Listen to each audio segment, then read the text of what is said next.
Laura guardian की एक पुरस्कार विजेता पत्रकार हैं। वह कार्यस्थल पर पहुंचती है, जहां उसके सहकर्मी एनजीओ में भ्रष्टाचार को उजागर करने वाले उसके नवीनतम लेख की प्रशंसा करते हैं। वह अपना ईमेल खोलती है और लिंकस्टेड फाउंडेशन से एक विशेष निमंत्रण पाती है। तभी उसका बॉस रोवन लॉरा को अपने कार्यालय में आने के लिए कहता है। रोवन ने धीरे से पूछा कि वह कैसी है। भारी आवाज में लॉरा कहती हैं, उन्होंने एनजीओ मामले में मुखबिर को डुबो दिया। रोवन सिर हिलाता है और लॉरा से कुछ समय के लिए छुट्टी लेने के लिए कहता है, लेकिन वह काम करने पर जोर देती है और उसे प्राप्त निमंत्रण दिखाती है। वह बताती हैं कि एनी लिंगार्ड, जो स्टेज 4 ल्यूकेमिया से पीड़ित एक धनी नॉर्वेजियन शिपिंग एयर्स हैं, और उनके पति रिचर्ड बोर्ड के सदस्यों को अपनी नई नौक पर 3 दिन की यात्रा पर ले जा रहे हैं, ताकि वे एनी के सम्मान में नॉर्वे में आयोजित एक धन उगाही समारोह में भाग ले सकें। उन्होंने लॉरा को कहानी कवर करने के लिए आमंत्रित किया। रोवन को इस बात पर यकीन नहीं होता, लेकिन लॉरा उसे आश्वस्त करती है कि यह वह अवकाश होगा जिसकी उसे जरूरत है। अगले दिन लॉरा नौक पर सवार हो जाती है। ऑरोरा बोरियालिस अंदर जाने से पहले एक प्रबंधक काला लॉरा से कहती है कि वह अंदर जाने से पहले अपने जूते उतार दे, और वहां लॉरा की मुलाकात एडम सदरलैंड नामक एक धनी व्यक्ति से होती है। फिर काला लॉरा को बताती है कि वह केबिन 8 में रहेगी और डॉक्टर रॉबर्ट को बताती है कि उन्हें केबिन 2 में रखा गया है। लॉरा और रॉबर्ट अपना परिचय देते हैं और उसे पता चलता है कि वह एनी का डॉक्टर है। बाद में लॉरा ये देखकर दंग रह जाती है कि उसका पूर्व प्रेमी बेन उसी नौक पर है, जो उसी कार्यक्रम की तस्वीरें खींच रहा है जिसे वह कवर कर रही है। वे एक समय साथ साथ काम करते थे। वह बातचीत शुरू करने की कोशिश करता है, लेकिन लॉरा दूरी बनाए रखती है। कुछ समय बाद प्रबंधक मेहमानों को उनके केबिनों तक ले जाता है। रास्ते में एडम लॉरा का परिचय हेडी से कराता है, जो मेफेयर में एक कला संग्रहालय चलाती है। एडम हेडी को बताता है कि लॉरा उन पर जासूसी करेगी। हेडी समझ जाती है और कहती है, ओह रिचिका जोरो। फिर हेडी का पति थॉमस भी उनके साथ आ जाता है। 1 घंटे बाद लॉरा अपने कमरे में आराम से बैठ जाती है और नौक नॉर्वे की ओर रवाना हो जाती है। जैसे ही नाव चलना शुरू होती है, पास की बालकनी से एक जली हुई सिगरेट का टुकड़ा उसकी ओर आता है, इसलिए लॉरा उसे कचरे में फेंक देती है। उस शाम रिचर्ड ने अपने बोर्ड के सदस्यों और मित्रों को आने के लिए धन्यवाद दिया। वह उनके द्वारा दिए गए बड़े दान के लिए आभार व्यक्त करते हैं, जो उन लोगों के लिए दिया जाएगा जो निजी उपचार का खर्च वहन नहीं कर सकते। वह स्वीकार करते हैं कि यात्रा के बाद उनकी पत्नी का स्वास्थ्य ठीक नहीं है, लेकिन आश्वासन देते हैं कि वे सभी अगले दिन उनसे मिलेंगे। इसके बाद रिचर्ड ने घोषणा की कि उन्होंने अपने प्रवास को और भी जादुई बनाने के लिए लोकप्रिय संगीतकार डैनी को आमंत्रित किया है। वह लॉरा को देखता है और उसके आने के लिए धन्यवाद देता है। वह स्वीकृति में सिर हिलाती है। इसके बाद वह डैनी की सहायता के लिए नौक पर चढ़ता है। रात हो जाती है और लॉरा रोवन के साथ बातचीत करते हुए पार्टी के लिए तैयार हो जाती है। जैसे ही वह पार्टी में जाने वाली होती है, उसकी नज़र रिचर्ड पर पड़ती है और वह जल्दी से पास के केबिन 10 में चली जाती है। अंदर उसे एक गोरी महिला मिलती है और वह अंदर घुसने के लिए तुरंत माफी मांगती है। पार्टी में लॉरा को लगता है कि उसने शालीन कपड़े पहने मेहमानों की तुलना में बहुत ज्यादा कपड़े पहने हैं। वह घबराहट में माफी मांगती है, लेकिन हेडी उसे आश्वस्त करती है कि वह अच्छी दिख रही है, और बेन भी उसकी तारीफ करता है। जैसे जैसे भोजन का समय आगे बढ़ता है, सुरक्षा प्रमुख सीग्रिड लॉरा को सूचित करता है कि श्रीमती लिंकस्टेड भोजन के बाद उससे मिलना चाहेंगी। रात्रि भोजन के बाद सीग्रिड लॉरा को पुस्तकालय में ले जाता है और उसे प्रतीक्षा करने के लिए कहता है। कुछ क्षण बाद एनी प्रवेश करती है। लॉरा ने उसे आमंत्रित करने के लिए धन्यवाद दिया और एनी ने जवाब दिया कि उसे यहाँ पाकर खुशी हुई। उन्होंने बताया कि वह लॉरा के काम पर करीब से नजर रख रही हैं और उन्होंने व्यक्तिगत रूप से उन्हें आमंत्रित किया क्योंकि उनमें बेजुबानों को आवाज देने की क्षमता है। अचानक एनी जोर से खांसने लगती है। वह चिंतित लॉरा को बताती है कि उसने हाल ही में अपनी दवा लेना बंद कर दिया है, क्योंकि वह अब दवाओं पर निर्भर नहीं रहना चाहती। इसके बाद एनी ने लॉरा से उसके द्वारा लिखे गए भाषण पर उसकी राय पूछी, जिसे वह समारोह में देने की योजना बना रही है, तथा स्वीकार किया कि उसका दिमाग अब पहले जैसा नहीं रहा। नोट पढ़ने के बाद लॉरा पूछती है, क्या आप अपना सारा पैसा दे देंगे? एनी ने उत्सुकता से उत्तर दिया कि वह उन्हें वह सब लौटा रही है जो उन्होंने वर्षों में लिया है, तथा फाउंडेशन की जिम्मेदारी उन लोगों को सौंपी जाएगी जो उनसे और रिचर्ड से कहीं अधिक बुद्धिमान और दयालु हैं। लॉरा प्रभावित है। एनी ने कहा कि वह कल भी भाषण को परिष्कृत करना जारी रखना चाहेंगी और लॉरा भी इससे सहमत हैं। जैसे ही लॉरा नीचे आती है, बेन अपने केबिन से बाहर निकलता है। लॉरा ने चिढ़ाते हुए पूछा कि क्या वह देर तक काम कर रहा है। वह जवाब में कहता है कि नहीं, लेकिन यदि वह चाहे तो वह ऐसा कर सकता है।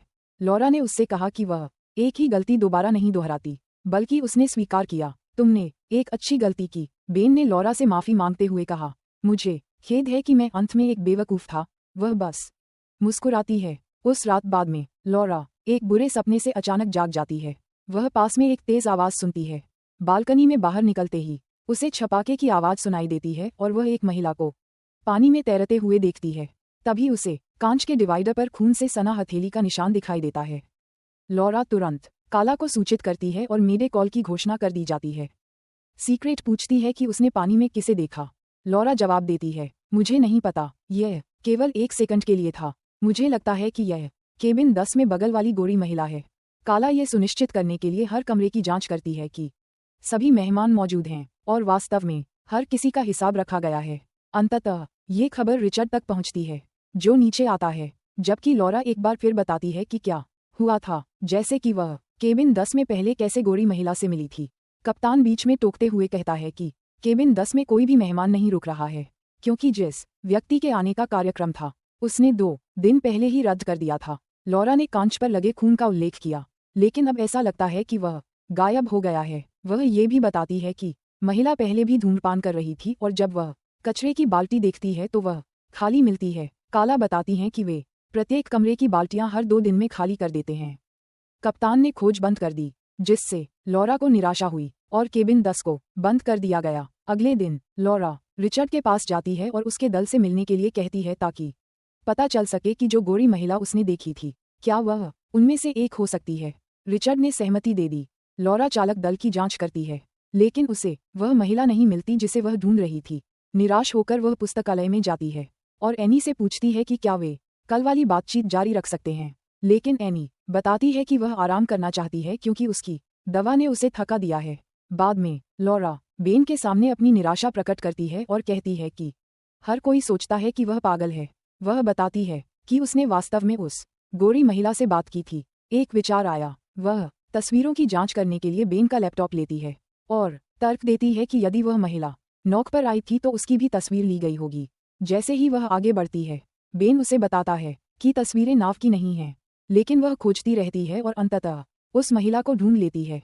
लॉरा ने रिचर्ड को फोटो दिखाया और जोर देकर कहा कि यह वही महिला है जो केबिन 10 में रह रही थी। बेन ने स्पष्ट किया कि यह फोटो महीनों पहले एडम की पार्टी में ली गई थी, लेकिन एडम और रिचर्ड दोनों ने उसे कभी देखने से इनकार कर दिया। डॉक्टर रॉबर्ट ने कहा कि कल का दिन लॉरा के लिए बहुत दुखद रहा होगा, क्योंकि उसने हाल ही में एक महिला को डूबते हुए देखा था। हैरान होकर लॉरा ने रॉबर्ट से पूछा कि उसे इसके बारे में कैसे पता चला। बेन बीच में बोलता है और स्वीकार करता है कि रोवन ने उसे इस घटना के बारे में बताया था। लॉरा ने जानना चाहा कि उसने इतनी निजी बात क्यों साझा की, और बेन ने जवाब दिया कि वह उसके बारे में चिंतित था। इसके बाद रिचर्ड ने लॉरा से कहा कि वह लोगों से फोटो में दिख रही महिला की तलाश करवाएगा और इस बीच उसके लिए स्पा सत्र की व्यवस्था करेगा। स्पा के बाद लॉरा स्नान करती है और देखती है कि किसी ने बाथरूम के दरवाजे पर स्टॉप लिखा है। उसने कर्मचारी से पूछा कि क्या कोई उसके बाथरूम में आया था, लेकिन कर्मचारी ने कहा कि उसने किसी को नहीं देखा क्योंकि वह कपड़े धोने के कमरे में गई थी। तभी एडम सोना से बाहर आता है। लॉरा पूछती है कि क्या वह उसके कमरे में आया था। वह जवाब देता है नहीं। इसके बाद लॉरा की नज़र एक सुरक्षा कैमरे पर पड़ती है और वह चालक दल से पूछती है कि क्या वह फुटेज की समीक्षा कर सकती है। उन्होंने बताया कि अतिथियों की गोपनीयता के लिए इसे बंद कर दिया गया है। बाद में नहाते समय लॉरा को नाली में अपने बाल दिखाई देते हैं। जल्दी से सोचते हुए वह एक जिपलॉक बैग लेती है और केबिन 10 में चढ़ जाती है। अंदर वह नाली की जांच करती है और बालों का एक गुच्छा पाती है। फिर लॉरा बेन के पास जाती है और जोर देकर कहती है कि वह पागल नहीं है। बाल ऊपर उठाते हुए वह कहती है, उन्होंने कहा कि उस केबिन में कोई नहीं था, है ना? यह पहली यात्रा है। अगर यहाँ कोई नहीं था तो ये बाल किसके हैं? चाहे ये किसी के भी हों। वे हद से ज्यादा आगे बढ़ गए। बेन उसे अगले 32 घंटे तक इंतजार करने को कहता है। यदि सीक्रेट को तब तक महिला नहीं मिलती है तो वह उसके साथ औपचारिक शिकायत दर्ज कराने जाएगा। वह उसे चेतावनी देता है कि इस बीच वह अन्य मेहमानों को नाराज न करे। लॉरा ने सिंक की नाली में मिले सबूतों को सुरक्षित कर लिया। दोपहर के भोजन के समय रिचर्ड एनी के बारे में एक भावुक भाषण देता है, जो बीच में ही फूट फूट कर रोने लगता है। बाद में समूह वेल देखने के लिए निकल पड़ता है। लॉरा इस अवसर का उपयोग दल से उस गोरी महिला के बारे में पूछने के लिए करती है, लेकिन वे सभी उसे देखने से इनकार करते हैं। वह उन्हें धन्यवाद देती है और बाहर निकल जाती है। जब वह अपने केबिन की ओर जाने वाली होती है तो रॉबर्ट उसे रोक लेता है तथा संदेह से पूछता है कि वह क्रू की सीढ़ियों से क्यों आ रही है। लॉरा ने उसे बताया कि वह नॉक का पूरी तरह से निरीक्षण करना चाहती थी। रॉबर्ट उसे सलाह देता है कि जब तक ये रचना है इसका आनंद ले और चला जाता है। अपने कमरे में वापस आकर लॉरा को पता चलता है कि सबूत अभी भी सुरक्षित हैं। वह फर्श पर एक बटन देखती है और संदेहवश उसे बालों के साथ जिपलॉक बैग में रख देती है। फिर उसे अपने कोट में छिपा लेती है। बाद में जब लॉरा डेक पर आराम कर रही थी तो अचानक कोई उसे पूल में धकेल देता है और कवच उसके ऊपर चला जाता है। वह तब तक अपनी जान बचाने के लिए संघर्ष करती है जब तक कि मेहमानों का उस पर ध्यान नहीं जाता। बेन पूछता है कि क्या हुआ और लॉरा बताती है कि किसी ने उसे चुप कराने के लिए धक्का दिया था। वह रॉबर्ट के कफ पर एक गायब बटन को देखती है और सीक्रेट से उसके कोट के बारे में पूछती है। वह उसे बताती है कि यह उसके अन्य सामान के साथ कपड़े धोने के कमरे में है। जब वह जिपलॉक के बारे में पूछती है तो उसे बताया जाता है कि उसके सामान में जिपलॉक वाला कोई बैग नहीं है। बेन भी उसके साथ आ जाता है और लॉरा उस पर आरोप लगाती है कि केवल वही बालों के बारे में जानता है और अपराधी ने उसके कोट को भी पार कर लिया था। बेन ने स्वीकार किया कि उसने दूसरों को बाल के साक्ष्य के बारे में इसलिए बताया था ताकि वह उसका बचाव कर सके, क्योंकि हर कोई सोचता है कि वह पागल है। लॉरा उसे दूर रहने के लिए कहती है। इस असफलता के बाद डैनी ने घोटाले से बचने के लिए नॉक छोड़ने का फैसला किया और अब हर कोई डैनी के जाने के लिए लॉरा को दोषी ठहराता है। उस रात लॉरा को अपने दरवाजे पर दस्तक सुनाई देती है और उसे एक हुडी की झलक मिलती है। वही हुडी जो केबिन 10 की गोरी महिला ने पहनी हुई थी जब लॉरा ने उसे पहली बार देखा था। लॉरा डेक के नीचे उसका पीछा करती है और अंततः उस महिला से भिड़ जाती है। वह पूछती है कि वह कौन है और क्या उसी ने उसे पूल में धकेला था। महिला ने इससे इनकार किया और लॉरा को चेतावनी दी कि वह पीछे हट जाए अन्यथा उसे मार दिया जाएगा। निराश होकर लॉरा उस पर झपट पड़ती है। उसे ये जानकर आश्चर्य होता है कि यह एनी है। वह लॉरा को नीचे गिरा देती है और उसे एक कमरे में बंद कर देती है। कुछ क्षण बाद लॉरा जाग जाती है और दरवाजा खोलने की कोशिश करती है, लेकिन ये सामंती साबित होता है। वह 2 और 2 जोड़ती है और समझती है कि गोरी महिला एनी का रूप धारण कर रही है। महिला वापस लौटती है और लॉरा उससे पूछती है कि वह कौन है और बताती है कि उसे ये भी नहीं पता कि एनी ने अपनी दवा लेना बंद कर दिया है या एनी ने उसके साथ जो अपॉइंटमेंट लिया था उसके बारे में भी उसे नहीं पता। लॉरा इस निष्कर्ष पर पहुंचती है कि उस रात जहाज से फेंका गया शव एनी का ही होगा, क्योंकि एनी ने रिचर्ड को बेदखल करने की योजना बनाई थी और उसने उसे मार डाला। महिला बताती है कि उसे नहीं पता था कि रिचर्ड एनी की हत्या करने वाला है। उसे एक दिन के लिए एनी बनकर वसीयत पर हस्ताक्षर करने के लिए नियुक्त किया गया था, क्योंकि रिचर्ड अपनी पत्नी की संस्था को अपने लिए रखना चाहता था ताकि एनी की मृत्यु के बाद सारा धन उसे मिल सके। महिला ने बताया कि रिचर्ड ने फेसबुक के माध्यम से उससे संपर्क किया था, क्योंकि उसने एआई पहचान सॉफ्टवेयर का उपयोग करके एनी जैसा दिखने वाला कोई व्यक्ति ढूंढा था। वह उसे पार्टियों में भी आमंत्रित करता था ताकि वे एक दूसरे के साथ सहज हो सकें। हालांकि उस रात एनी ने उन्हें ऐसा करते हुए पकड़ लिया और रिचर्ड ने उसकी हत्या कर दी। महिला ने स्वीकार किया कि उसे शर्म आ रही है, लेकिन उसने कहा कि वह इस योजना का हिस्सा बनने के लिए केवल इसलिए सहमत हुई क्योंकि वह गरीब है और उसे एक बेटी की देखभाल करनी है। लॉरा ने उसका नाम पूछा और उसने जवाब दिया, कैरी। लॉरा उसे बताती है कि वसीयत पर हस्ताक्षर करने के बाद रिचर्ड संभवतः उसे भी मार देगा और उन्हें साथ मिलकर काम करने की जरूरत है। हालांकि कैरी दरवाजा बंद कर देती है और चली जाती है। बाद में बेन लॉरा को देखने आता है, लेकिन रॉबर्ट उसे ये कहते हुए रोक देता है कि पूल में हुए दर्दनाक अनुभव के बाद लॉरा को थोड़ी देर आराम करने की जरूरत है। कुछ घंटों बाद रिचर्ड रॉबर्ट को आदेश देता है कि वह लॉरा को हर जगह खोजे और उसे ढूंढने के बाद उसे वहां से हटा दे। रॉबर्ट हिचकिचाते हुए कहते हैं, एनी एक बात थी, मेरा मतलब है एक महिला को मरते समय ओवरडोज देना, लेकिन अब ये निर्मम हत्या है। रिचर्ड ने उसे ठंडे स्वर में याद दिलाया कि उसके पास रॉबर्ट द्वारा एनी को अधिक मात्रा में दवा देने के सबूत हैं और वह उसे जेल भेज सकता है। अंत में रॉबर्ट अनिच्छा से लॉरा को मारने के लिए सहमत हो जाता है। आधी रात को कैरी लॉरा से मिलने जाती है और उसे बताती है कि उसने क्या सुना। लॉरा उसे पुलिस के पास जाने के लिए कहती है, लेकिन वह लॉरा को बताती है कि वे उसे सहयोगी होने के कारण गिरफ्तार कर लेंगे। लॉरा कैरी को बताती है कि रिचर्ड उसे जीवित नहीं जाने देगा, लेकिन कैरी चेतावनी को अनसुना कर देती है और कहती है कि वह दरवाजा खुला छोड़ देगी। लॉरा कैरी को आश्वासन देती है कि वसीयत पर हस्ताक्षर होने तक वह सुरक्षित रहेगी, उसके बाद वह खतरे में पड़ जाएगी, लेकिन वह प्रतिज्ञा करती है कि वह अपने साथ कुछ भी नहीं होने देगी। अंतिम दिन समारोह स्थल पर नाव पर चढ़ने की घोषणा की जाती है।